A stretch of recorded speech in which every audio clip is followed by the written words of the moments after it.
मग नक्की अंगारकी संकष्टी चतुर्थीच्या दिवशी काय करायला हवं, काय करू नये, गणेश भक्तांनी कुठल्या गोष्टी नक्की कराव्या, गणपती बाप्पाची कृपा मिळवण्यासाठी काय करावं, या सगळ्या प्रश्नांची उत्तरं या एकाच व्हिडिओत. चला तर मग सुरुवात करूया. या व्हिडिओत आपण 3 उपाय बघणार आहोत. या 3 पैकी जो उपाय तुम्हाला करणं शक्य असेल तो उपाय जर तुम्ही भक्तिभावाने केला तर तुमची जी काही इच्छा असेल, आकांक्षा असेल, मनोकामना असेल ती निश्चितच पूर्ण होईल असा शास्त्रांमध्ये उल्लेख आहे. चला तर मग वेळ न घालता लगेच सुरुवात करू. पहिला उपाय म्हणजे अंगारकी संकष्टी चतुर्थी पासून सलग 3 दिवस गणपती अथर्व शीर्षाची 21 आवर्तनं करणं. 21 आवर्तन म्हणजेच काय, गणपती अथर्व शीर्ष 21 वेळा म्हणणं. आणि हे अंगारकी संकष्टी चतुर्थीला सुरू करायचं आणि अंगारकी संकष्टी चतुर्थीचा दिवस धरून पुढचे आणखीन 2 दिवस म्हणजे एकूण 3 दिवस हे करायचं आहे. संध्याकाळच्या वेळी करू शकता, सकाळच्या वेळी सुद्धा करू शकता. गणपती बाप्पाजवळ दिवा लावायचा, हातपाय धुवायचे आणि अथर्व शीर्षाची आवर्तनं करायची. त्याआधी संकल्प घ्यायचा, जी काही तुमची मनोकामना असेल ती गणपती बाप्पाला सांगायची आणि मग अथर्व शीर्ष म्हणायला सुरुवात करायची.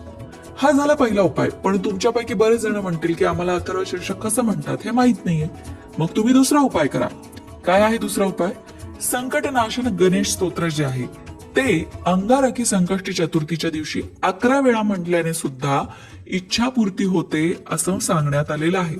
संकटनाशन गणेश स्तोत्र म्हणायला अगदी सोपं आहे आणि छोटं आहे. यामध्ये गणपतीच्या 12 नावांचा उल्लेख आहे. हे स्तोत्र मराठीमध्ये सुद्धा उपलब्ध आहे, त्यामुळे तुम्हाला संस्कृत जमत नसेल तर तुम्ही मराठीत सुद्धा म्हणू शकता.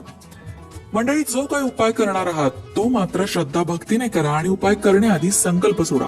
आता संकल्प सोडायचा म्हणजे काय करायचं या संदर्भातला एक व्हिडिओ आपल्या लोकमत भक्ती चॅनलवर आहे. त्यामध्ये संकल्प सोडून दाखवण्यात आला आहे. हातावर पाणी घ्यायचं, फूल घ्यायचं, अक्षता घ्यायच्या उजव्या हातावर आणि तुमचं नाव, गाव, कुळ, गोत्र या सगळ्याचा उल्लेख करत तुम्ही कुठली साधना करणार आहात आणि ती कशासाठी करत आहात याचा उल्लेख करत पाणी तांबण्यामध्ये सोडून द्यायचं आहे. अशा पद्धतीने संकल्प करूनच तुम्हाला हा उपाय करायला सुरुवात करायची. पहिला उपाय कळला, तो म्हणजे अथर्व शीर्षाची 21 आवर्तनं सलग 3 दिवस करणं. दुसरा उपाय म्हणजे संकटनाशन गणेश स्तोत्राचं पठण 11 वेळा अंगारकी संकष्टी चतुर्थीच्या दिवशी करणं. आता तुम्ही म्हणाले स्तोत्र म्हणणं फार अवघड आहे बाबा, आम्हाला काही हे स्तोत्र म्हणता येत नाही. तुम्ही काही साधा सोपा उपाय असेल तर सांगा ना. आहे की, अगदी साधा सोपा उपाय आहे. हा उपाय कुणीही करू शकतं. काय आहे उपाय? अगदी छोटासा मंत्र आहे. तो मंत्र असा आहे, ओम नमो भगवते गजाननाय. मंत्र पुन्हा एकदा, ओम नमो भगवते गजाननाय. या मंत्राचा 11 वेळा जप करायचा आहे. अंगारकी संकष्टी चतुर्थीपासून सुरुवात केल्यानंतर रोज या मंत्राचा जप करायचा आहे. पण किती दिवस करायचा आहे तर सलग 8 महिने या मंत्राचा जप करायचा आहे आणि 11 वेळाच करायचा आहे. या मंत्राचा जप केला असता इच्छा आकांक्षा गणेश कृपेने पूर्ण होतात आणि आध्यात्मिक उन्नती होते असं सांगण्यात आलेलं आहे. तुम्हाला या मंत्राचा जप रोज करणं जमणार नसेल तर दर मंगळवारी तरी तुम्ही या मंत्राचा जप करू शकता.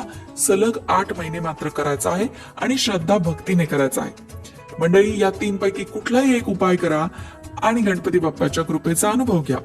अंगारकी संकष्टी चतुर्थीच्या दिवशी उपवास करायला विसरू नका, कारण अंगारकी संकष्टी चतुर्थीच्या दिवशी व्रत केल्याने, उपवास केल्याने आणि गणपती बाप्पाची पूजा केल्याने 21 संकष्टी चतुर्थी केल्याचं पुण्य मिळतं. बघा किती फायद्याचं व्रत आहे. करायचं 1 दिवस आणि 21 संकष्टी चतुर्थीचं पुण्य तुम्हाला मिळणार आहे असा शास्त्रात उल्लेख आहे. त्यामुळे तुम्ही इतर वेळी चतुर्थीचं व्रत करत नसाल तरी काही हरकत नाही, पण अंगारकी संकष्टी चतुर्थीचं व्रत मात्र नक्की करा. जसा आपण नेहमी उपवास करतो तसाच उपवास करायचा आहे. फलाहार घ्यायचा आहे, दूध घ्यायचं आहे. तुम्ही भगर किंवा साबुदाणा खिचडी खाऊ शकता पण प्रमाणात. त्याचबरोबर खूप तळलेले तेलकट पदार्थ खायचे नाहीयेत. ते आरोग्यासाठीही घातक असतात आणि ते पदार्थ खाऊन उपवास होत नाही.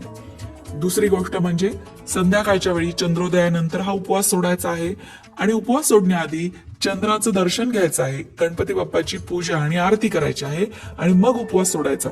उपवास सोडताना जे अन्न तुम्ही खाणार आहात ते सात्विक असावं, कांदा लसूण विरहित असावं.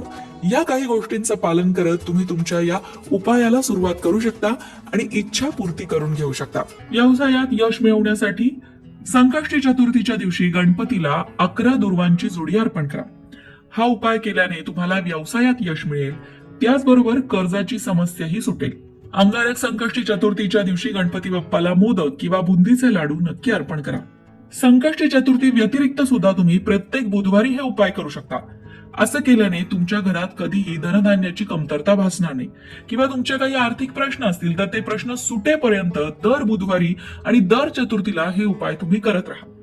जर एखाद्या व्यक्तीला कर्जातून मुक्ती मिळवायची असेल तर संकष्टी चतुर्थीच्या दिवशी श्री गणेशाच्या मंदिरात जाऊन सर्व नियमांसह त्याची पूजा करा. तसंच ओम गण गणपते नमः या मंत्राचाही जप करा. असं केल्याने तुम्हाला लवकरच फायदा दिसून येईल. घरात सुखसमृद्धी टिकवून ठेवण्यासाठी या दिवशी श्री गणेशाला पाण्याचा अभिषेक करा आणि नंतर ते पाणी घरभर शिंपडा. असं केल्यामुळे घरातली नकारात्मक ऊर्जा निघून जाते, घरात सुखसमृद्धी टिकून राहते. आता अंगारक संकष्टी चतुर्थीच्या दिवशी तुम्ही उपवास करणार असाल, व्रत करणार असाल तर या दिवशी तुम्हाला व्रत आणि उपवास कसा करायचा आहे ते सुद्धा जाणून घ्यायलाच हवं. या दिवशी गणपतीला प्रसन्न करण्यासाठी व्रत केलं जातं आणि त्यासाठी सकाळी लवकर उठून आंघोळ झाल्यानंतर लाल रंगाचे कपडे घाला. त्यानंतर गणेशाची पूजा करताना आपलं तोंड पूर्व किंवा उत्तरेकडे असेल असं बसा. त्यानंतर गणेशाची पूजा करताना आपलं तोंड पूर्वेकडे असेल असं बघा. त्यानंतर गणपतीची मूर्ती व्यवस्थित सजवा. पूजेत लाल फुलं, तीळ, गुळ वापरा. तांब्याच्या कलशात पाणी घ्या. त्याचबरोबर नैवेद्यासाठी मोदक, लाडू, फळं आणि धूप, दीप, चंदन हे सगळंच घ्या. त्यानंतर गणपती बाप्पाची मनोभावे पूजा करा आणि गणपती बाप्पाला 21 दुर्वांची जोडीही अर्पण करा. आणि संपूर्ण पूजा झाल्यानंतर गणेशाचं ध्यान करायला विसरू नका. डोळे बंद करून बसा. मनामध्ये गणेश मूर्ती आठवा आणि त्या गणेश मूर्तीचं ध्यान करा. सगळं झाल्यावर आरतीही करा. संध्याकाळी चंद्रोदय झाल्यानंतर संकष्टी व्रत कथेचा पाठ करा आणि पूजा करून आरती करून मग उपवास सोडा. गणपती बाप्पा मोरया. मंडळी, तुम्ही सुद्धा गणपती बाप्पाचे भक्त असाल तर कमेंट बॉक्समध्ये गणपती बाप्पा मोरया लिहायला विसरू नका.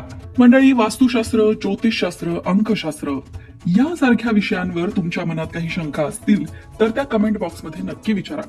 तुमच्या प्रश्नांची उत्तरं घेऊन येण्याचा प्रयत्न आम्ही नक्कीच करू. त्याचबरोबर आणखीन कोणत्या विषयांवरचे व्हिडिओ तुम्हाला ऐकायला आवडतील ते सुद्धा कमेंट करून सांगा. म्हणजे तुम्हाला हव्या असणाऱ्या विषयांवर सुद्धा व्हिडिओ घेऊन आम्ही येऊ. ज्योतिषशास्त्र, अंकशास्त्र, वास्तुशास्त्र यांसारख्या विषयांवरचं योग्य मार्गदर्शन तुमच्यापर्यंत पोहोचवण्याचा आमचा हा प्रयत्न आहे. तेव्हा तुमच्या शंका कमेंट बॉक्समध्ये नक्की विचारा. अशाच प्रकारच्या माहितीपूर्ण व्हिडिओसाठी लोकमत भक्ती चॅनलला सबस्क्राईब करा आणि बेल आयकॉनवर सुद्धा क्लिक करा.